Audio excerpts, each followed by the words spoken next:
మనస్కులే ఇండుడి. చాలమ్మా. ఆయన మిమ్మల్ని గురించి చింతించున్నాడు గనుక మీ చింత యావత్తు ఆయన మీద వేయుడి. చిన్న ప్రార్థన చేసుకుందాం. తలలు వచ్చి కన్నులు మూసుకుందామండి. స్తోత్రం స్తోత్రం స్తోత్రం స్తోత్రం. మహాపరిశుద్ధుడా, మహోన్నతుడా, సర్వాధికారి, సర్వోన్నతుడా, కృప కలిగిన రాజా, దయగలిగిన దేవానికి స్తోత్రాలు స్తోత్రాలు తండ్రి. సర్వశక్తి గల దేవా, సర్వోన్నతుడా, నీకు వందనాలు తండ్రి. మహోన్నతుడా, నీకు స్తోత్రాలు స్తోత్రాలు తండ్రి. యేసయ్యా, నీకే మహిమ కలుగునుగా ప్రభువా. నీ నామమునకే ఘనత ప్రభావములు ఆరోపిస్తున్నాము దేవా. కేవలము మేము మంటి వారమని జ్ఞాపకం చేసుకున్నావు తండ్రి. అనేకులు మా ఎదుట ప్రభువా ఎన్నో సమస్యలతో, ఇరుకులతో, ఇబ్బందులతో ప్రభువా సతమతమైపోతుండగా మమ్మలను సజీవులుగా, క్షేమముగా, ఆరోగ్యముగా, నెమ్మదిగా ప్రభువా మా కుటుంబములతో కలిసి జీవించే కృపణించినందుకు వందనాలు ప్రభువా. నీ ప్రేమ గొప్పదయ్యా, నీ జాలి గొప్పదయ్యా, నీ కృప గొప్పదయ్యా, నీ దయ గొప్పదయ్యా. యేసయ్యా, నీకు వందనాలు తండ్రి. అయ్యా, నీ కృప లేకపోతే మేము బ్రతకలేమయ్యా. నీ నుండి వేరైతే మేము ఎండిపోదము దేవా. యేసయ్యా, నీ స్తోత్రాలు స్తోత్రాలు తండ్రి. సర్వాధికారి, నీకే సాష్టాంగ నమస్కారం నీకు చెల్లిస్తున్నాం ప్రభువా. స్తుతులు అర్పిస్తున్నాం ప్రభు. పేతురు రాసిన పత్రిక 5వ అధ్యాయము 6వ వచనంలో చదువుకున్నాం కదండి. దేవుడు తగిన సమయమందు మిమ్మల్ని హెచ్చించినట్లు ఆయన బలిష్టమైన చేతి కింద దీన మనస్కులే ఇండుడి. దేవుని స్తోత్ర, హల్లెలూయా. మరి దేవుడు తగిన సమయము ప్రతి వారికి కూడా ఒక్కొక్క సమయాన్ని దేవుడు ఇస్తాడండి. చూడండి, ఒక్కొక్కరు అంటారు, మీరు ఇంకా ఆ స్థితిలోనే ఉన్నారా? మీ పిల్లలకు పెళ్ళిళ్ళు అవ్వలేదా? మరి మీరు అలాగే ఉన్నారా? ఇలాగే ఉన్నారా? నువ్వు ఇంకా ఆ తెగులతోటే ఉన్నావా? తగ్గలేదా నీకు అంటూ మనస్సులని వేధిస్తూ ఉంటారు. అప్పుడు ఆ మాటలు పడుచున్నవారు, వినుచున్నవారు ఏమంటారంటే, వాళ్ళ సమయం ఇది, నా సమయం ఇంకా రాలేదు, వాళ్ళ సమయం కాబట్టి వాళ్ళు అలా మాట్లాడుతున్నారు అంటారు. నిజమే. మరి ఇక్కడ ఏమంటున్నాడంటే, దేవుడు తగిన సమయమందు మిమ్మల్ని హెచ్చించినట్లు ఆయన బలిష్టమైన చేతి కింద అణిగిమణిగిండుడి అంటున్నాడు. ఆయన బలిష్టమైన చేతి కింద అంటే ఆయన యొక్క చేతి సహాయము ఆయన ఎక్కడ ఉన్నదంటే ఆయన మందిరంలోనే ఆయన చేతి సహాయం ఉందండి. దేవుని స్తోత్రం, హల్లెలూయా.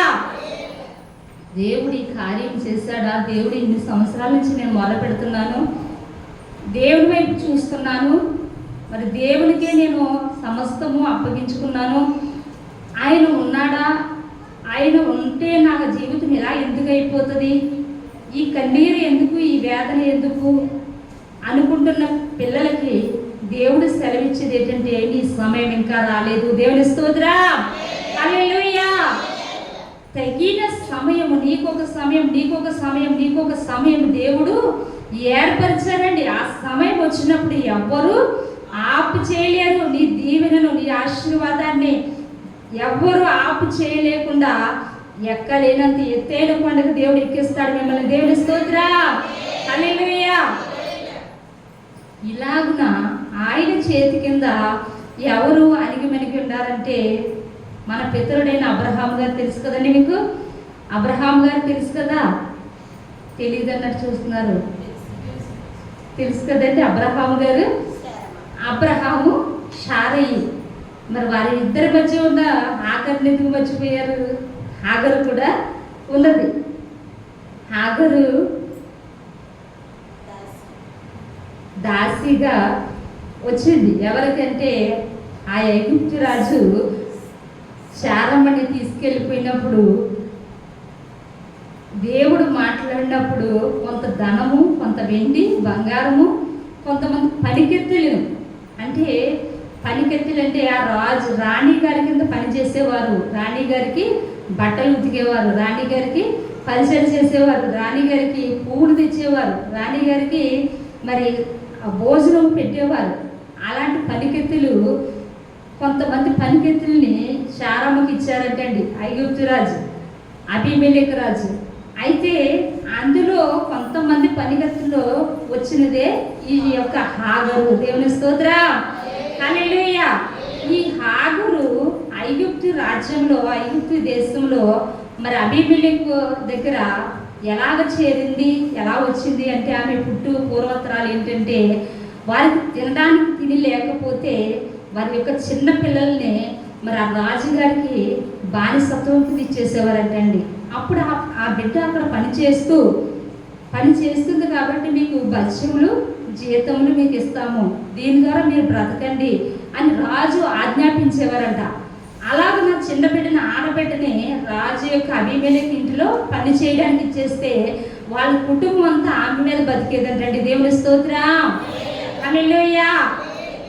ఆమె కింద బతుకుతూ ఆమె పని చేస్తుంది కాబట్టి రాజు జీతం ఇస్తే ఆ కుటుంబం అంతా బతికేదట. అలా బ్రతుకుచున్నప్పుడు చూడండి, మరి పనికి వెళ్ళమంటే వెళ్ళను అన్న మాట అనకుండా రాజు ఇంట్లోకి పనికి వెళ్ళిపోయింది ఆ చిన్న వయసులోని. తర్వాత ఏం జరిగిందంటే శారమ్మ చెరపట్టబడి ఆ ఇంట్లో బందీగా ఉన్నప్పుడు, దేవుడు మాట్లాడినప్పుడు, విడుదల చేసినప్పుడు శారాకి కొంతమంది పనికెత్తులను అబీమెలెకు రాజు ఇచ్చినప్పుడు అందులోనే మరలా ఈ శారాకి పని చేయడానికి పంపించేశారండి. దేవుని స్తోత్రం. అబీమెలెకు రాజు మరి ఈ యొక్క శారమ్మకి ఆ చిన్న బిడ్డని కూడా పని చేయడానికని పంపించేశారు.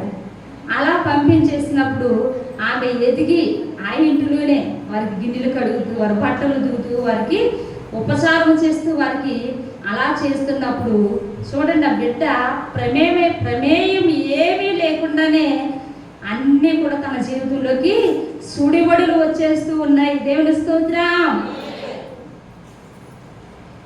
తన జీవితంలోకి ఒక్కొక్కటి అలా వచ్చేస్తూ ఉన్నప్పుడు ఆ ఎదిగి పెద్దదైనప్పుడు శారమ్మ కళ్ళు ఏమి చూస్తున్నాయంటే, నాకు పిల్లలు లేరు కదా, మన ఇంటిలో మరి నాకు నమ్మకత్వంగా ఉండి నా కింద పని చేస్తూ నాకు ఎంతో పరిచారం చేస్తున్న ఈ యొక్క హాగరు మరి నీకు భారీగా ఇస్తున్నాను అన్నప్పుడు, మరి మన తాతయ్య అబ్రహాం గారు ఎంతండి వయసు? 100 సంవత్సరాలు, 90 సంవత్సరాల వయసులో మరి ఈ 16 సంవత్సరాల అమ్మాయి నేను పెళ్లి చేసుకోను అన్న మాట అనకుండానే తండ్రి ఇంటిలోంచి పనికి ఎలా రాజు ఇంటికి వెళ్ళిపోయిందో, రాజు ఇంటిలోంచి శారమ్మ కూడా ఎలా వచ్చేసిందో, శారా ఇంటిలో నుంచి మరలా అబ్రహాముకి భార్యగా మారిపోవడానికి కూడా ఆమె ప్రమేయం ఏమీ లేకుండానే ఆమె ఒక్కొక్కటి అనుభవిస్తూ, శ్రమలు అనుభవిస్తూనే ఉన్నదండి. దేవుని స్తోత్రం. అలాగే మీ జీవితంలో కూడా ఒక సమస్య తీరేటప్పుడు ఇంకొక సమస్య, ఈ సమస్య తీరేటప్పుడు ఇంకో సమస్య అలా వచ్చేస్తూ ఉన్నాయా? కానీ దేవుడు చూస్తున్నాడు మిమ్మల్ని. దేవుని స్తోత్రం, హల్లెలూయా. అలాగున నేనేంటి, నా స్థితి ఏంటి, ఇదేంటి అబ్రహాము నన్ను పెళ్లి చేసుకోవడం, 90 సంవత్సరాల ముసల వ్యక్తికి 16 సంవత్సరాలు నాకు ఇతనికి నేను భార్యగా ఉండడం ఏంటి అని ఎదురు ప్రశ్న వేయకుండా ఆ యొక్క యజమానురాలు చెప్పిన మాటకి విధేయత చూపి భార్యగా వెళ్ళిపోయిందండి. దేవుని స్తోత్రం, హల్లెలూయా. మరి భార్యగా వెళ్ళిపోయిన తర్వాత చూడండి, శారమ్మ ఏం చేసిందంటే, నాకు పిల్లలు లేరు కదా, నా పనికైతే భార్యగా ఇచ్చేసాను కదా అన్నప్పుడు హాగరుతో అబ్రహాం వెళ్ళిపోయినప్పుడు ఆమె గర్భవతి అయిందండి. దేవుని స్తోత్రం, హల్లెలూయా.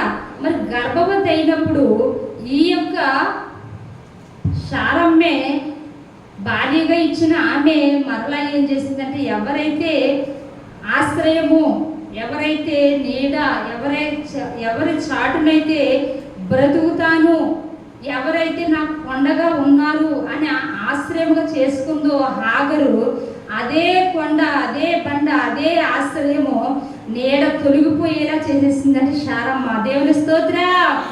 అప్పుడు ఏమంటుందంటే, ఈ యొక్క దాసిని వెళ్ళగొట్టండి అనేసి ఉసురు పెట్టేసిందంట. ఎలా పెట్టిందండి? చాలా వేదన పెట్టేసిందంట. ఏంటంటే ఈమె గర్భము ధరించిన కానించి మరి మామూలుగా ఉన్న మనుషులైతే ఇప్పుడు ఈ పాప ఉంది, మామూలుగా అమ్మ గ్లాసు మంచినీళ్ళు పట్టండి గబగబగబ వెళ్ళిపోద్ది.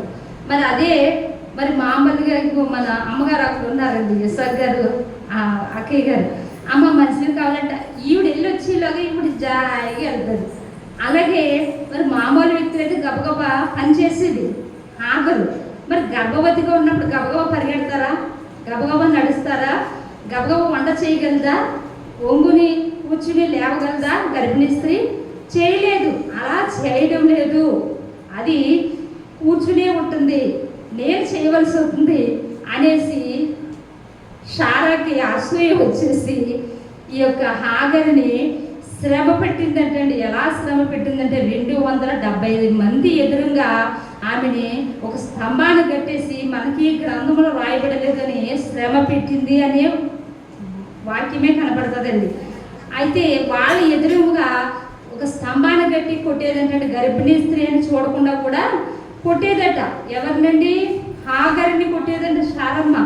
అలా కొట్టిన సమయంలో కూడా అమ్మ ఎందుకు కొడుతున్నావు నువ్వు నన్ను, నాకు ఎందుకు ఈ శ్రమ అని ప్రశ్నించకుండా వెళ్ళిపోయిందంటండి.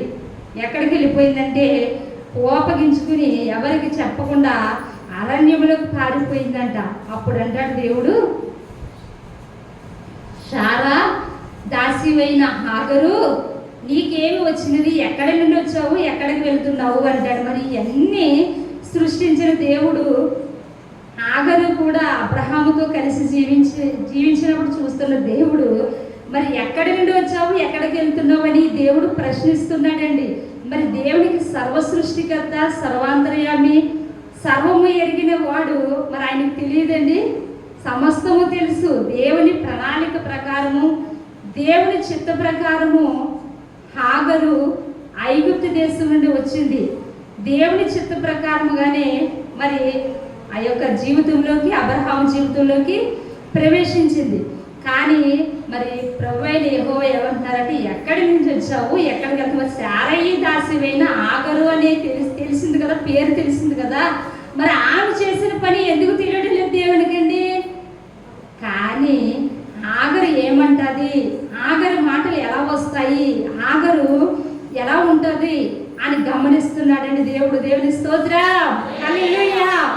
అగ్ని వంటి పరీక్షల్లో, అగ్ని వంటి శోధనలలో ఎవరైతే ఆశ్రయం అనుకుంటున్నావో నువ్వు, వాళ్ళే నిన్ను విసిరివేసే పరిస్థితుల్లో, ముండ్ల కంపల వంటి పరిస్థితుల్లో దేవుడు అంటాడు, నా కుమార్తె ఏం చేస్తున్నావు, ఎలాగున్నావు? ప్రశాంతంగా దేవుడు మాట్లాడతాడండి. దేవుని స్తోత్రం. మనలో ఆ పరిస్థితుల్లో, ఆ శోధనలో, ఆ వేదనలో, ఆ దుఃఖంలో నీ యొక్క విశ్వాసం ఎలా పనిచేస్తుంది, దేవుని యందు నీవు ఎలా భయభక్తులు కలిగి ఉన్నావు, దేవుని యందు నీవు ఎలా నిలిచిని ఉన్నావు, దేవుని వైపు చూస్తున్నావా లేదా లోకం వైపు చూస్తున్నావా, నీ పరిస్థితిని బట్టి వేయరాని అడుగులు వేస్తున్నావా, తప అడుగులు వేస్తున్నావా, పెడద్రోవ పడుతున్నావా, నీకు వచ్చుచున్న సమస్యలు బట్టి, నువ్వు చూస్తున్న పరిస్థితులను బట్టి నువ్వు ఎలాగ నడుస్తున్నావు అని దేవుడు గమనించి గుర్తించి ఆయన మాట్లాడుతున్నప్పుడు నీ విశ్వాసము తొలగిపోకూడదు. దేవుని స్తోత్రం, హల్లెలూయా. పరిస్థితులు తలక్రిందులైపోయినా, ఎవరు ద్వేషించినా, ఎవరు ఆశ్రయం అనుకున్న, వాళ్ళే త్రోసివేసిన, వాళ్ళే మరి ఆశ్రయం ఇవ్వకపోయినా, వాళ్ళు మాట్లాడితే చాలు నేను బ్రతుకుతాను అని అనుకున్న నీవు నీ జీవితంలో ఎన్నో సమస్యలు, ముండ్ల కంపల వంటి సమస్యలు వచ్చినప్పటికి కూడా దేవుని యందు విశ్వాసం తొలగిపోకూడదని. దేవుని స్తోత్రం, హల్లెలూయా, హల్లెలూయా. అప్పుడు దేవుడు మాట్లాడి ఏమంటున్నాడంటే, శారయి దాసివైన హాగరు నీకేమి వచ్చినది, నువ్వు ఎక్కడి నుండి వచ్చావు, ఎక్కడికి వెళ్తున్నావు అంటే, నేను ఇలాగా అబ్రహాం శారయి దాసిని, అబ్రహాముకు భార్యనైపోయాను. పాట కూడా ఉంటుంది కదండి, పేరు పెట్టి నన్ను పిలిచావు, అబ్రహాముకు భార్యనైపోయాను, శారాకి దాసినైపోయానని పాట ఉంది. అయితే ఇలాగ వచ్చేస్తాను ప్రభువా అన్నప్పుడు దేవుడు ఏమంటున్నాడంటే, ఈ యజమానురాలి చేతి కింద అలిగి మనకి ఉండు. దేవుని స్తోత్రం. హల్లెలూయా, హల్లెలూయా. నీ శ్రమలలో, నీ బాధలలో, నీ దుఃఖంలో, శ్రమలలో పరిశుభ్రత కాపాడుకోవాలి, శోధనల్లో విశ్వాసం కాపాడుకోవాలండి. మన ముందు నడిచిన భక్తులు అలనాడు హాగరికి తన ముందు ఎవరు విశ్వాసముగా ఉండి, నీతిగా ఉండి, యథార్థంగా ఉండి భక్తి చేసిన వారు ఎవరు లేరండి. కానీ మనకైతే కొత్త నిబంధన జనులైన మనకు ఈ గ్రంథము నిండా అనేక మంది భక్తులు చరిత్రలో అనేక మంది భక్తులు వాళ్ళు ఎలా జీవించారో, వాళ్ళు ఎలాగా నడిపించబడ్డారో, వాళ్ళు ఎలాగా దేవుని చేత పిలువబడ్డారో ఈ గ్రంథంలో మనకి ముంగుర్తుగా దేవుడు రాయించి పెట్టాడండి. దేవుని స్తోత్రం. హల్లెలూయా. పాత నిబంధన జనుల కంటే క్రొత్త నిబంధన జనులు మరీ శ్రేష్టమైన వారు. ఎందుకంటే హేబేలు కంటే మరీ శ్రేష్టమైన బలి అయిన రక్త ప్రోషణకు మనం వచ్చి ఉన్నామండి. దేవుని స్తోత్రం. పాత నిబంధన జనులకు యేసే రక్తం లేదండి. క్రొత్త నిబంధన జనులైన మనకి యేసు రక్తము ఉంది. దేవుని స్తోత్రం. హల్లెలూయా. అయితే ఎక్కడికి నిలిచావు, ఎక్కడికి వచ్చావు అన్నప్పుడు నేను ఇలా వచ్చినట్టు ఆమె చేతి కింద అణిగి మనకి ఉండి అన్నాడు. మరి అలాగ ఉన్నప్పుడు ఎందుకు అణిగి మనకి ఉన్నప్పుడు అని చెప్పారు దేవుడండి. గర్భిణీ స్త్రీగా ఉంది, ఆమెకు ఒక స్త్రీ అవసరమై ఉంది, ఒక పోషణాధారం అవసరమై ఉంది. ఆమె బిడ్డను కనే వరకు, మరి అక్కడ గర్భిణీ స్త్రీ బిడ్డను కనే వరకు ఒక చాటుని జీవించాలి. అందుకు నేను వెళ్ళిపోయి నీ ఆ యొక్క శార చేతి కింద అణిగి మణిగి ఉండు అని సెలవిచ్చాడండి. దేవుని స్తోత్రం. హల్లెలూయా. అలాగే మీకు చూసిన శోధనలు ఏ సమయమైనప్పటికీ కూడా దేవుని చేతి కింద అణిగి మణిగి ఉండాలండి. దేవుని వైపే మన చూపు చూడాలి, దేవుని వైపే మన కన్నులు ఎత్తాలండి. ఈ లోకంలో చూడండి, కొంతకాలం నుండి కొంతకాలం తొలగిపోయే నీడలను మనం ఆశ్రయించకూడదు. శాశ్వతమైన యేసయ్య నీడకి మనం పరిగెత్తుకు రావాలి. శాశ్వతమైన జలధర వృక్షమైన యేసయ్య వద్దకు మనము పరిగెత్తుకుని రావాలండి. దేవుని స్తోత్రం. ఆయనను ఆశ్రయించినప్పుడు మరి హాగరు జీవితం ఎలా చేస్తాడంటే దేవుడు కొంతకాలం ఆమె చేతి కింద అణిగి మనకి ఉండమ్మా ఇల్లు అని చెప్పిన దేవుడే మరలా కొంతకాలం ఉండినప్పుడు బిడ్డను కన్నాక ఆ బిడ్డ ఎదిగి పాలు విడిచిపెట్టాక మరి మరలా ఈ యొక్క శారమ్మ నీళ్లు పోసుకుని బిడ్డను కన్నదండి. ఎవరిని కన్నదండి? ఇస్సాకుని కన్నది. ఇస్సాకుని పాలు విడిచినప్పుడు గొప్ప విందు చేసినప్పుడు మరి ఆయన ఇష్మాయేలు, హాగరు కొడుకు పేరేమో ఇష్మాయేలు అని పేరు పెట్టారు. ఇస్సాకు అంటే శారమ్మకు పుట్టిన కొడుకు పేరేమో ఇస్సాకు అని పెట్టారండి. వీళ్ళిద్దరూ ఆడుకుంటూ పరిహాసము చేసేవాడంట. ఈ పరిహాసం నిజమే. శారాకున్న రోషం మనకు కూడా ఉంటుంది.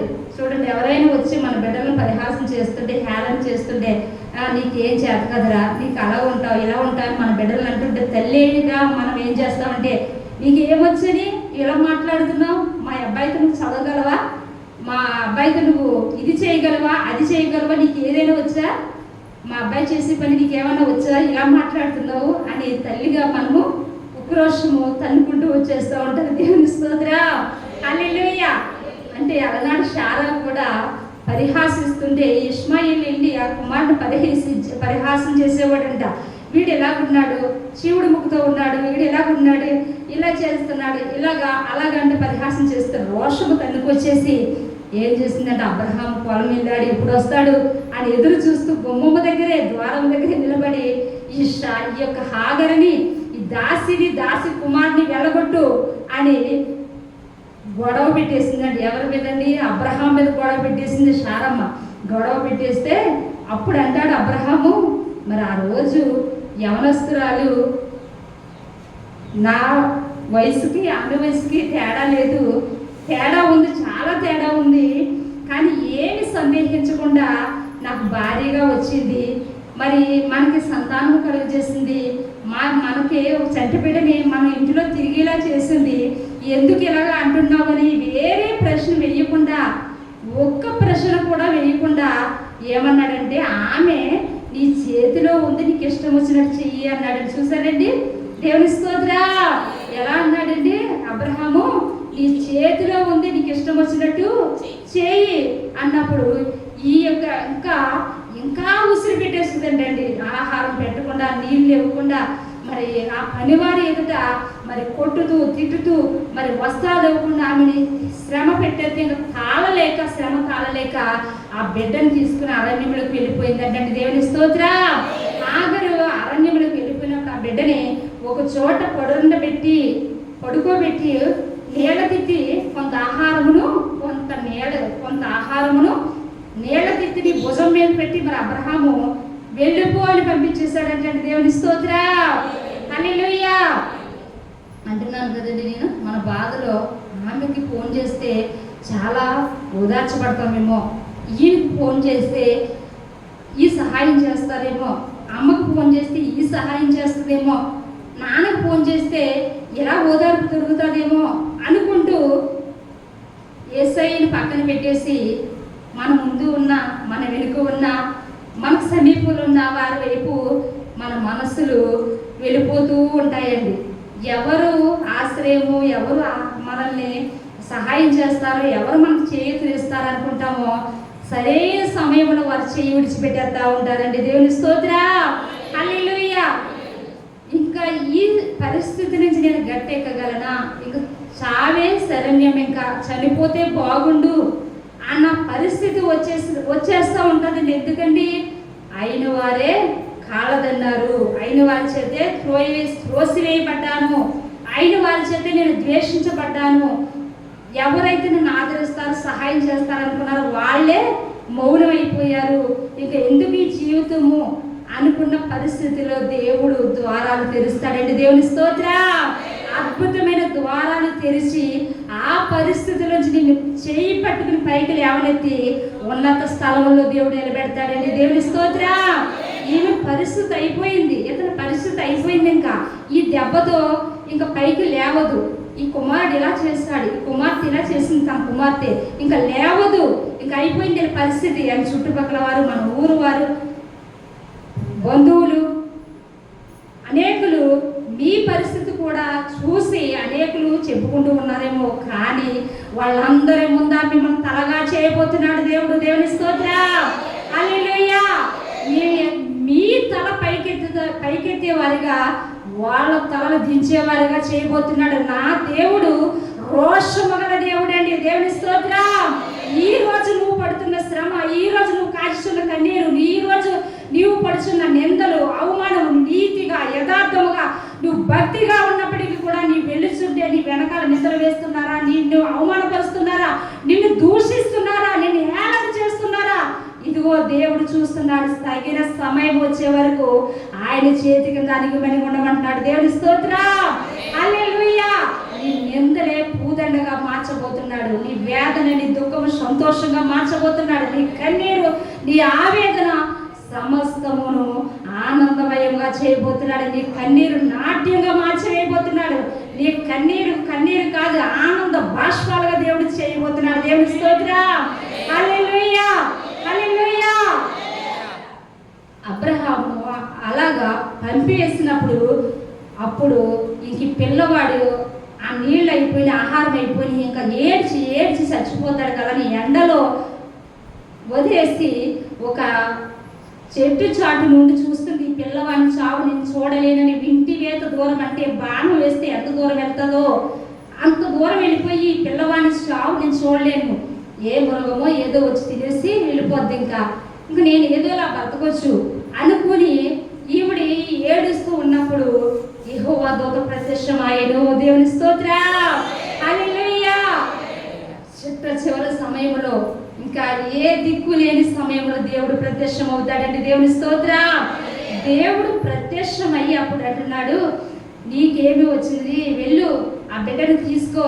ఆ బిడ్డనే 12 మంది, ఆ బిడ్డలో నుంచి 12 మంది రాజులు వస్తారు. ఆ బిడ్డని నేను గొప్ప స్థాయిలో, గొప్ప స్థితిలో నేను ఉంచుతాను అన్నప్పుడు మరి దేవుని యొక్క మాట ఇచ్చుకుని ఆ యొక్క హాగరు ఆ బిడ్డ దగ్గరకు వచ్చి, అక్కడ అంతవరకు కూడా ఎటువంటి నీరు లేదటండి. అందులో నుంచి ఒక జల పైకి వచ్చేస్తుందంట. నీటి బుగ్గ పుట్టించేశాడు అక్కడ దేవుడు. దేవుని స్తోత్రా. ఎడారిలో నీటి బుగ్గలు పుట్టించే దేవుడు మన దేవుడు. దేవుని స్తోత్రా. అప్పులు బాధలని ఎడారిలో పరిగెడుతున్నావా నువ్వు? కుటుంబ సమస్యలని ఎడారిలో నువ్వు ఉన్నావా? చల్లదనమైన నీరు పరిశుద్ధాత్మ దేవుడు నీ ఎదుటే నిలిచి ఉన్నాడు. దేవుని స్తోత్రా. పరిశుద్ధాత్మ దేవుడు నీ ఎదుటి నిలిచి నీ దాహాన్ని ఆయన తీర్చబోతున్నాడు, నీ సమస్యను ఆయన తీర్చబోతున్నాడు, నీ వేదన ఆయన తీర్చబోతున్నాడు, నీ దుఃఖాన్ని ఆయన తీర్చబోతున్నాడు. దేవుని స్తోత్రా. హల్లెలూయా. అయితే నీళ్లు ఊటలోని నీళ్లు నీటి బొగ్గ పుట్టగానే అందులో నుంచి నీళ్లు తిత్తి నింపుకొని ఆ అడవిలోనే కాపురం ఉంటూ మరి అతను పెద్దవాడైనప్పుడు ఐగుప్తు దేశంలో నుంచి ఒక స్త్రీని తెచ్చి వివాహం చేసినప్పుడు మరి అతనిలోంచి 12 రాజులు పుట్టారంటే. దేవుని స్తోత్రా. హల్లెలూయా. ఈరోజు మనమందరూని చాలా మంది చూడండి, ఈ సైడ్ బాగా ఉంటుంది, మా సైడ్ అయితే తగ్గిపోయారు. ఇప్పుడు హైదరాబాద్ వెళ్తున్నారు. ఈ సైడ్ చాలా మంది చూడండి బయటికి వెళ్ళారండి. ఇక్కడికి వచ్చిన ఈ ప్రాంతానికి వచ్చిన కొత్తలో మీ అమ్మగారు ఏదమ్మా, మరి మీ నాన్నగారు రాలేదా మందిరానికి అంటే బయటికి వెళ్ళారండి అంటే బయటికి అంటే నాకు మొన్నటి వరకు కూడా అర్థం కాలేదండి. అంటే ఎక్కడికైనా ఊరికి వెళ్ళారేమో అనుకునేదాన్ని నేను. అంటే కువైట్, ఖత్తర్, దుబాయ్ అటువంటి దేశాలు 12 దేశాలు ఇస్మాయిల్లోంచి వచ్చినాయండి. దేవుని స్తోత్రా. ఇప్పుడు అక్కడ ఇలా మనకు తవ్వుతే నీళ్ళు వస్తాయి, అక్కడ తవ్వుతే పెట్రోల్ వస్తుందండి. మరి అక్కడ నుంచి మన బిడ్డలు ఎంతోమంది బిడ్డలు వెళ్ళి జీవనోపాధి చేసుకుని ఇక్కడికి వచ్చి ఇల్లులు కట్టుకుని పిల్లల పెళ్ళిళ్ళు చేసుకుని కుటుంబాలు కట్టుకుంటూ మరి బాగుపడుతూ ఉన్నారు. అదంతా ఎక్కడి నుంచి వచ్చిందంటే అలనాడు దేవుని మాటకు విధేయత కలిగి దేవునికి మొరపెట్టుకుని దేవుని వైపు చూసిన హాగరు తల్లిని బట్టి వచ్చిందండి. దేవుని స్తోత్రా. హల్లెలూయా. హాగరు ఎందుకు ఈ జీవితం ప్రభువా? చిన్నపిల్లగా ఉన్నప్పుడు నేను తండ్రి ఇంటిలోని సుఖపడలేదు, దాసిగా వెళ్ళిపోయాను, బానిసగా వెళ్ళిపోయాను, షారాకి దాసిగా వచ్చేసాను, మరలా అబ్రహాంకి మరలా ఉపపత్నిగా మారిపోయాను, మరలా ఇలాగా శారమ్మ చేత గెంటివేయబడ్డాను. ఎందుకు ఈ జీవితము, ఎందుకు ఈ పోరాటము, ఎందుకు ఈ ఆరాటం, ఎందుకు నాకే ఈ శ్రమల, నాకే ఈ దుఃఖమా, నాకే ఈ బాధ అని అనుకోలేదండి. హాగరు సమస్తము కూడా తనకు వస్తున్న నిందలు, వస్తున్న బాధలు అన్నీ కూడా ఏం చేసుకుందంటే తనకి ఎరువుగా మార్చేసుకుందండి. దేవుని స్తోత్రా. నీ మీద పడుచున్న రాళ్ళు, నీ మీద పడుచున్న నిందలు అవన్నిటిలో నువ్వు కూరుకుపోమని దేవుడు సెలవిస్తలేదండి. ఏం చెప్తున్నాడంటే నీ మీద పడుతున్న రాళ్ళు, నీ మీద పడుతున్న అవమానాలు అనే రాళ్ళు, నిందలనే రాళ్ళు, అప్పులనే రాళ్ళు, ఇవన్నీ ఏం చేయాలంటే ఆ రాళ్ళు కుప్పగా వేసుకుని దాని మీద నిల్చోవాలి నువ్వు. దేవుని స్తోత్రా. దాని మీద నిలుచున్నప్పుడు నీ విశ్వాసాన్ని పెట్టి దేవుడు గొప్ప కార్యం చేస్తాడండి. దేవుని స్తోత్రా. హల్లెలూయా. అబ్రహాము అలాగ పంపివేస్తున్నప్పుడు హాగరు ఏం చేస్తుందంటే ఎంతో మరి సాత్వికంతో, ఓరిమితో మరి ఆ అడవిలో ఉండి అలా ఉన్నప్పుడు ఈరోజు ఉన్నత మరి ఎక్కడికి వెళ్తున్నారంటే ఆ యొక్క హాగరు ఉన్న దేశానికే కోయిటా, ఖత్తర్ అక్కడికి వెళ్ళి మరి కల్తీ లేని బంగారం ఏమంటారండి, అక్కడ ఉన్న బంగారం కోయిటా బంగారం. మా చర్చికి ఒక ఆవిడ వచ్చిందండి మొన్న. అయితే మా పాపకు చాలా సంవత్సరాలు పనిచేస్తుందండి, అక్కడ బంగారం తెచ్చింది. అయితే ఇక్కడికి వచ్చి ఇల్లు కొన్నది, ఆ బంగారం అంతా తాగట్లోకి వెళ్ళిపోయిందండి. ఇక్కడ బంగారం కంటే అక్కడ బంగారము శ్రేష్టమైందండి, కల్తీ లేని బంగారం అండి. కానీ అప్పులో ఇచ్చేసుకున్నారండి వాళ్ళు. ఇస్తే కొంత డబ్బు కట్టామండి, ఇవ్వాలండి అని ఆశపడి ప్రార్థన చేయమందండి డాడీ గారిని. అయితే డాడీ అన్నారు, ఈ వారంలోనే నీవు ఏదైతే ఆశపడుతున్నావో నీ బంగారం అంతా నీ ఇంట్లో వచ్చేస్తుంది అని డాడీ చెప్పారండి. దేవుని స్తోత్రా. అలా చెప్పినప్పుడు మరి కొంత అప్పు చేశారట, కొంత రుణం చెల్లించారటండి. అయితే వాళ్ళు ఎవ్వరు ఇంకా మేము చాలా సంవత్సరాలు అయిపోయింది ఇంకెవ్వం అనే చాయిస్ కూడా ఉంది వాళ్ళకి. అలా అనకుండా సరే ఈ కొంత డబ్బు తీసుకుని ఈ బంగారం అంతా ఇచ్చేస్తాము, కర్మ డబ్బు కూడా మీరు కట్టేయండి అని ఇచ్చేసారంటే. దేవుని స్తోత్రా. నిన్నటి తినమందాన్ని ఆ బంగారం అంతా వేసుకుని వచ్చి చేయించుకుందండి ఆమె వచ్చి.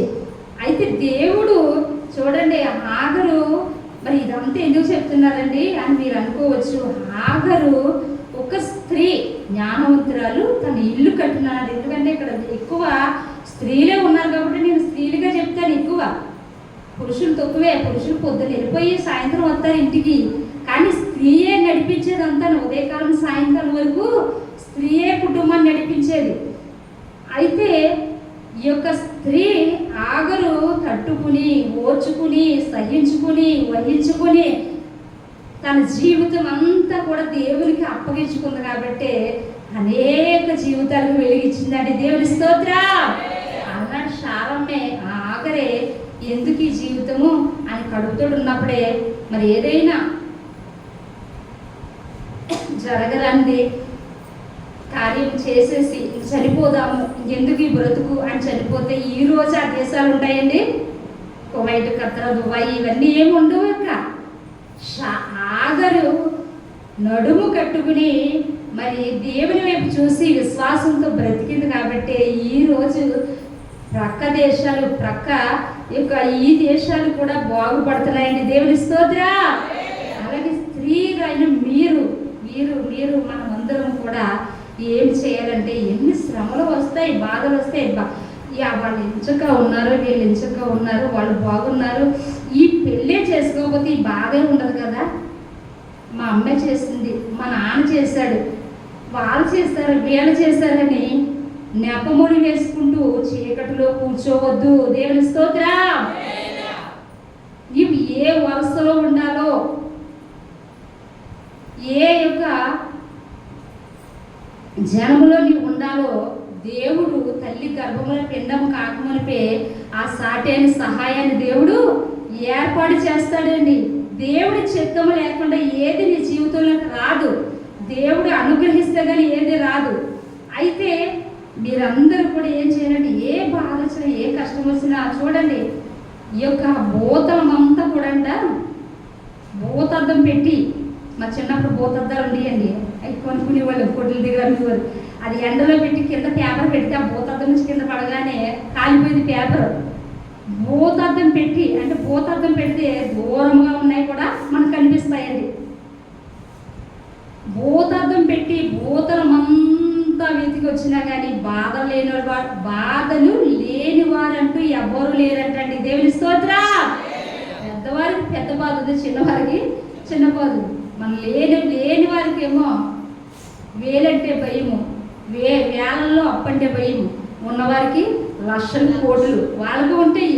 వాళ్ళు అబ్బాయి ఇంత పెద్ద ప్యాలెస్, ఇంత పెద్ద బిల్డింగు, అబ్బా కారు ఉంది, ఇలా ఉంది, అలా ఉంది, అబ్బాయి ఎంత బాగుంటారో వీళ్ళు అనుకుంటూ బయట ఉండి ఆలోచించుకుంటూ ఉంటాం మనం. కానీ ఆ ఇంట్లోకి వెళ్తే అంత ప్యాలెస్ ఉంటుంది, అన్ని వసతులు ఉంటాయి, వాళ్ళకు మనశ్శాంతి ఉండదు. దేవుని స్తోత్రం. తిన్నది వంట పట్టదు, బీపీలు, షుగర్లు. మా కుమారుడు అలాగండి, మా కుమార్తె ఇలాగండి. మీకు ఇవన్నీ మీకు ఎలా తెలుసు అని మీరు అనుకోవచ్చు. అనేక గృహాలకి, అనేక ఉన్నత స్థానంలో లక్షాధికారులు, కోటీశ్వరులు పిలిచి వాళ్ళు ప్రార్థన చేయించుకున్నప్పుడు మా ఇంటికి రండి అన్నప్పుడు వాళ్ళకి అప్పుడు అనుకుంటాను నేను వెళ్ళేటప్పుడు, వీళ్ళకి ఇవన్నీ ఉన్నాయి కదా, ఏంటి వీళ్ళకి వచ్చిన సమస్య ఏంటబ్బా అనుకుంటాను నేను వెళ్తుండగానే. డాడీ నేను వెళ్తున్నప్పుడు ఏంటంటే, అన్నీ ఉన్నాయండి, మా కోడలు మమ్మల్ని పట్టించుకోదండి, ఎంత సంపాదించి ఎంత ఎలాగ ఉందంటే మా కోడలు మాట్లాడదండి, మా వాళ్ళ పిల్లల్ని మా దగ్గరికి రానివ్వదండి, ఒకగాను ఒక కోళ్ళండి, ఒకగాను ఒక కొడుకండి, ఒక కుమార్తె కొడుకునండి మాకు అంటారు. ఒక్కొక్క ఇంట్లో మా భర్త గారు మా మాట వినరండి, ఆయన ఇష్టం వచ్చినట్టు చేస్తారండి, ఆయన పెడితేనే మేము తినాలండి, ఆయన కూర్చుంటే కూర్చోవాలి, నించుంటే నించోవాలి. భార్య అనే స్వతంత్రం నాకు లేదండి, ఒక దాసిగానే, ఒక పని మనిషిగానే నేను ఉంటున్నానండి ఇంట్లోని. ఆయన అక్కడ ఉంటుంటే నేను ఎక్కడ ఈ ఇంట్లో ఉంటానండి, ఎప్పుడూ కూడా నన్ను భారీగా చూడలేదండి అనే ఒక సమస్య ఒక ఇంటిలో. ఇలా రకరకాల సమస్యలు వస్తూ ఉంటాయండి. మనకు తగిన సమస్య మనకు ఉంటుంది. ఆ సమస్యలన్నీ ఏం చేయాలంటే దేవుని పాదాలకి అప్పగించేయాలి. దేవుని స్తోత్రం.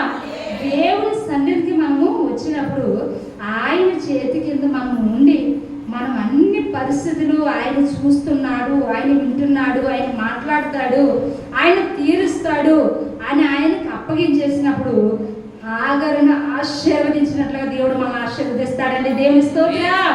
హల్లెలూయా. ఆగరుడు మరి ఈ రోజు మంచి మంచి వస్త్రాలు, మెరుపు వస్త్రాలు కట్టుకుంటున్నామంటే ఆ దేశంలో వచ్చి చూడండి, కొయిటా వస్త్రాలు ఎంతో బాగుంటాయి, కొయిటా బంగారం ఎంతో బాగుంటుంది. అక్కడ ఉన్న వస్తువులు చూడండి, మన ఆప్తులు, మన బంధువులు అక్కడి నుంచి వస్తున్నప్పుడు ఏం కావాలంటే మనకి ఇష్టమైన వస్తువులన్నీ చెప్తూ ఉంటామండి. దేవుని స్తోత్రం. ఒక్క హాగరు అలాగ ఓర్చుకుంది కాబట్టి ఈరోజు ఆ దేశం ఉన్నత స్థానంలో ఉంది. అలాగే మరి అనేక దేశాలు కూడా మరి అనేకులు వెళ్ళి అక్కడ పాటుపడడానికి, కష్టపడడానికి వీలుగా ఉంది. అలాగే మీరు కూడా ఏం చేయాలంటే, ఒక స్త్రీ ఓర్చుకుందంటే ఆ కుటుంబం అంతా కూడా సుభిక్షంగా ఉంటుందండి. దేవుని స్తోత్రం. మీకు ఏం తెలుసండి బాబు, ఇలా మాట్లాడుతున్నారు, ఓర్చుకోమంటున్నారు, ఎన్నాళ్ళు ఓర్చుకోమంటారు, ఎన్నాళ్ళు మీకు ఏం తెలుసండి? పొద్దుట వెళ్ళిపోయి సాయంత్రం వస్తాడు, తిన్నారా, ఉన్నారా అని అడగడు, పిల్లలు కూడా పట్టించుకోడండి. మీరు ఎలా చెప్తారు ఏంటండి అని అనుకుంటున్నారు మీరు. మిమ్మల్ని మీ భర్త పట్టించుకోకపోవచ్చు, మీ ఇంటి వారు, మీ అత్తమామలు పట్టించుకోకపోవచ్చు, కానీ యేసయ్య యొద్దకు వచ్చిన నిన్ను రక్షణ పొందిన ప్రతి క్షణం నుంచి ఆయన కంటికి రెప్పలాని చూస్తున్నాడు. దేవుని స్తోత్రం. నీ భర్త నిన్ను పట్టించుకోవచ్చు, ఇంటి వారు పట్టించుకోకపోవచ్చు, నీ పిల్లలు నిన్ను పట్టించుకోకపోవచ్చు, కానీ నిన్ను సృష్టించిన వాడు నీకు భర్త అయి ఉన్నాడు అంటున్నాడు దేవుడు. దేవుని స్తోత్రం. యెషయా గ్రంథంలో సెలవిస్తాడు, నిన్ను సృష్టించిన వాడు నీకు భర్త అయి ఉన్నాడు అంటాడంటే భర్త భరించేవాడు, భారము వహించేవాడు, బాధ్యతలు మోయేవాడు. అలాగే మన బాధ్యతలు, మన బరువులు, మన సమస్తాన్ని, మన ప్రతి పరిస్థితి, మనకి ఏ సమయానికి ఏది కావాలో ఆయనకి ముందుగా తెలుసండి. ఆయన మీద ఆనుకోమని దేవుడు సెలవిస్తున్నాడు. దేవుని స్తోత్రం. ఆగరు ఎలాగ ఆనుకున్నదో స్త్రీలైన మీరు మీకు వచ్చిన శ్రమలో, మీకు వచ్చిన బాధలో, మీకు వచ్చిన దుఃఖంలో, ఆ క్షణంలో ఇంకెందుకు చనిపోతే రేటు, చనిపోతే రేటు, చనిపోతే వీళ్ళందరూ సవాలిపోతారు కదా, వీళ్ళందరూకి నా విలువేంటో తెలుస్తుంది కదా అనుకుంటూ ఉంటారు మీరు. ఆ పరిస్థితి గుండా అనేకులు వెళ్ళారు.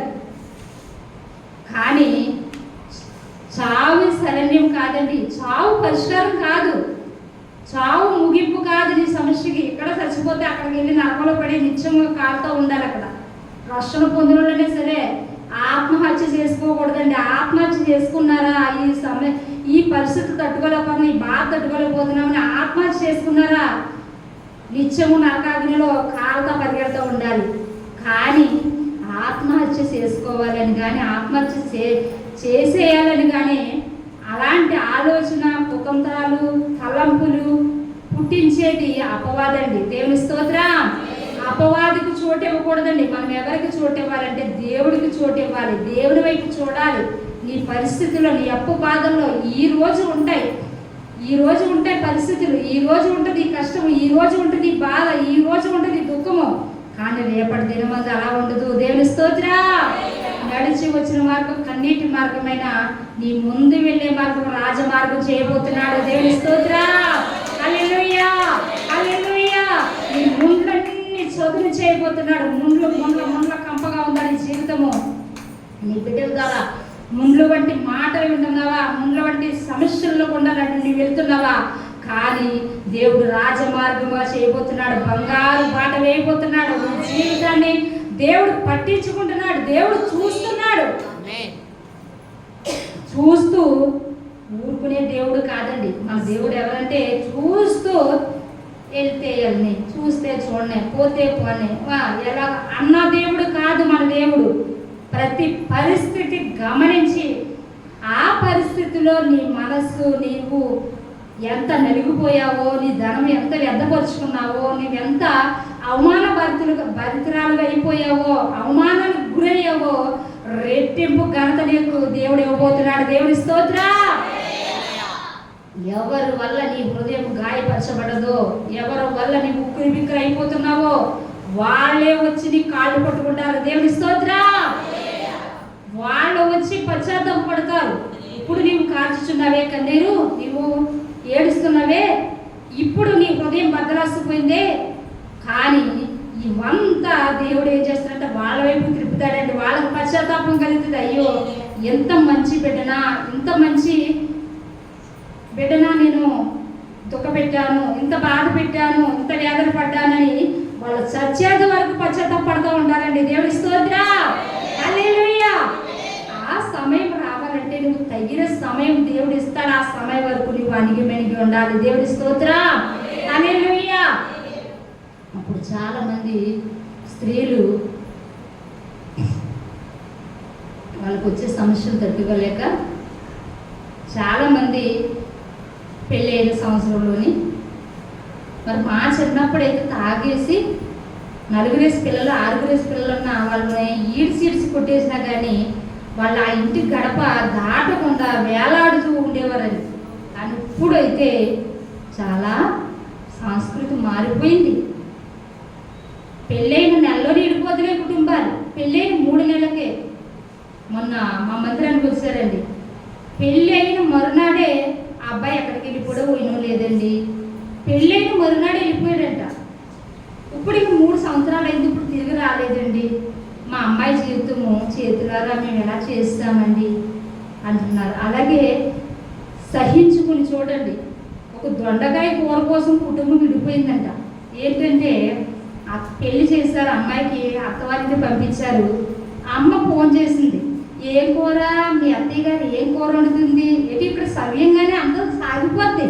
ఈలోగా పక్క నుంచి వాళ్ళ అక్కలో అమ్మలో చిన్నమ్మలో మేనత్తలో ఈ పక్క నుంచి ఆడపడుచులు అత్తగారు చిన్నత్తగారు పెద్ద అత్తగారు వీళ్ళు ఏంటంటే ఈ కుటుంబం ఇలా పచ్చగా ఉంటుంది, ఈ అత్త కోడళ్ళు ఇలా సంతోషంగా ఉంటున్నారు, ఈ భార్య భర్తలు ఇలా సంతోషంగా ఉంటున్నారు, ఇలా ఉండకూడదు, వీళ్ళు ఏదోటి నిప్పి వేసేయాలి అనుకుంటూ ఉంటారండి. అలాగా వేసేస్తూ ఉంటారు. దొండకాయ కూర కోసం కుటుంబం విడిపోయింది. ఏంటంటే భార్య భర్తలు విడిపోయారు. అప్పుడు అమ్మ ఫోన్ చేసిందంట ఆ కుమార్తెకి, ఏం కూర వండింది మీ అత్తయ్య గారు ఈరోజు ఏంటి ఏం చేస్తున్నారంటే, ఈ మాయదారి ఫోన్లు వచ్చాక కుటుంబాలు కాదండి జీవితాలు చిన్న చిన్న పిల్లలు నాశనం అయిపోతున్నారు. దయచేసి చెప్తున్నాను, మీ పిల్లలకి ఇంటర్ ఫస్ట్ ఇయర్ డిగ్రీ వచ్చిందా కూడా మరి మా పిల్లలకి సెల్ అనేది లేదండి. ఇప్పుడు సెల్ అవసరము, వాళ్ళకి చదువు అవసరం అండి. అప్పుడు ఇచ్చామండి వాళ్ళకి సెల్ ఫోన్ ఇచ్చేసి వాళ్ళని నాశనం చేయకుండా అమ్మ దండం పెట్టి చెప్తున్నాను, మీ అందరికి నమస్కారం చెప్తున్నాను. కావాలి నాకు సెల్ కావాలి, నాకు సెల్ ఫోన్ కావాలని మా చర్చకు వచ్చేవాడు ఎంత ఉంటాడు బుడతాడు. వాడు సెల్ కావాలంటే ఎన్నిసార్లు అడిగినా కానీ నేను చెప్పేదాన్ని, అమ్మ వాడికి సెల్ కొనకండి వద్దు, వాడు చదువుకుంటున్నాడు, ఇప్పుడు 5వ తరగతి చదువుతున్నాడు, వాడు సెల్ ఇవ్వకనంటే అమ్మఒడి పడుతుంది కదండి, ఆ డబ్బులతో కొనేస్తాం. వద్దమ్మా నా మాటిని కొనొద్దమ్మా అంటే కొన్నారండి. కొన్న దగ్గర నుంచి ఇప్పుడు అమ్మఒడి పడ్డ డబ్బులు వాళ్ళు అంటే ఇప్పుడు ప్రభుత్వానికి తప్పు అని నేను అంటలేదండి. వాళ్ళు వేసారు, బిడ్డలకు లేని పిల్లలు ఉంటారు, అలాంటి వారికి అందరికీ వేస్తున్నారు. కానీ అది ఎలాగ సద్వినియోగం పరచుకోవాలి అలాగ చేసుకోవాలి తప్ప దుర్వినియోగం పరచకూడదండి. దేవుని స్తోత్రం. అలాగా ఈ సెల్ ఫోన్ కొన్న కానీ ఆ కుర్రాడు ఏమైపోయాడంటే రోజుకో తగ్గు ఇంటికి తీసుకొస్తున్నాడండి, రోజుకో గొడవ తీసుకొస్తున్నాడు. ఇంకా మీ పిల్లవాడు అలా కొట్టాడు ఇలా కొట్టాడు. ఈ సెల్ ఇచ్చాక ఇంకా వాడికి కూడా స్నేహితులు ఎక్కువైపోయి వాళ్ళకు కూడా సెల్లు చూసుకుంటూ రాత్రి 12 అయ్యే వరకు ఇంటికి చేరలేదండి. ఆ సెల్ ఫోన్లు చూసుకుంటూ ఎక్కడో అరుగుల మీద కూర్చుంటూ ఎక్కడో వాళ్ళకు స్థలం అంటే ఏర్పాటు చేసుకుంటూ వాళ్ళు అలా జీవిస్తూ ఉంటున్నారండి. అయితే ఈ సెలవులు వచ్చాక ఇలా పాడైపోయారని చెప్తున్నాను కదా. ఈ సెల్ ఫోన్ వచ్చాక అయితే తల్లి ఫోన్ చేసిందంట, ఆ కూతురికి ఏం కూర వండింది మీ అత్తయ్య గారు అంటే దొండకాయ వండిందమ్మా అన్నదంట.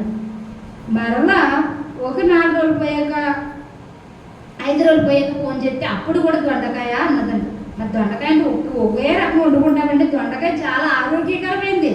దొండకాయతో షాంపూ తయారవుతుందండి. దొండకాయ తింటే ఎముకలు కాల్షియం పెరుగుతుంది. దొండకాయ చాలా మరి ఆరోగ్యకరమైనది, నూతనమైన రక్తం కొడుతుంది దొండకాయ తింటేని. అయితే దొండకాయ ఒకే కూర వండుకుంటామా, ఇగిరి పెడతాము, పులుసు పెడతాము, దానికి ఏపుడు పెట్టుకుంటాం, తర్వాత దాంట్లో కొబ్బరికాయ వేసి పోపు పెడతాము.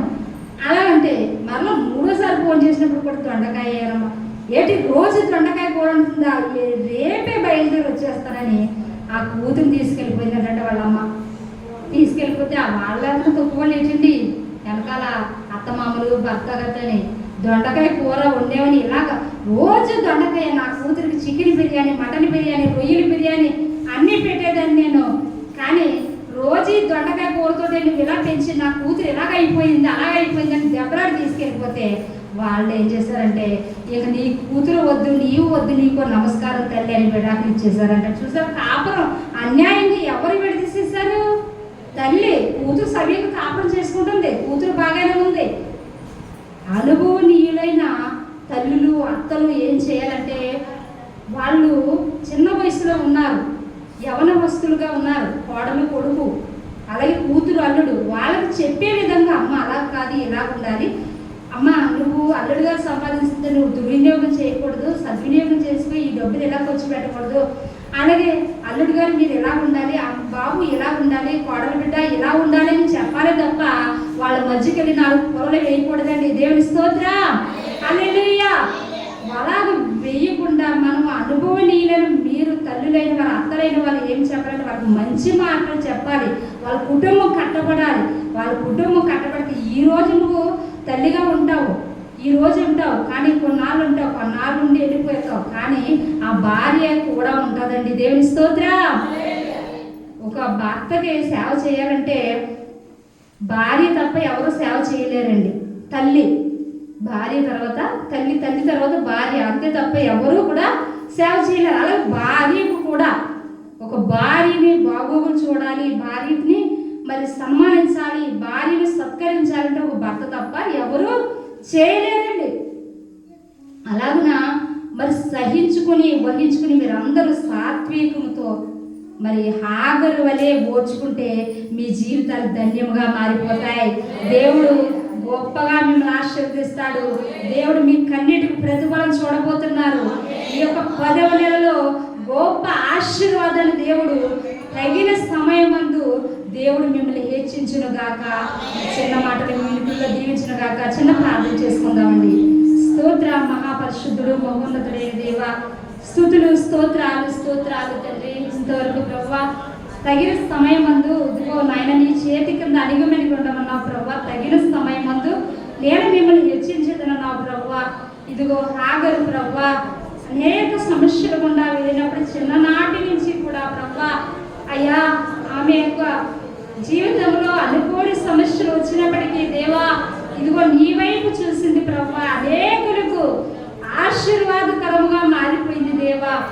అయ్యా తన కుమారుడి ద్వారా అయ్యా అనేక దేశాలు విభాగించబడి అనేక దేశాలు ప్రభు ఇదిగో 12 మంది రాజులు నీ గర్భవాసన పుట్టబోతారని ఇష్మాయిల్తో సెలవిచ్చావు ప్రభువా. అవును తండ్రి, అలనాడు హాగరు అయ్యా సహించుకుని వహించుకుని ఓర్చుకుని ప్రభువా నిలబడింది కాబట్టి ఈరోజు ప్రభువా అయ్యా ఈ యొక్క దేశాలు ఉన్నాయని మేము అయ్యా మాట్లాడుకుంటున్నాము. అనేకులు వెళుతున్నారు ప్రభువా.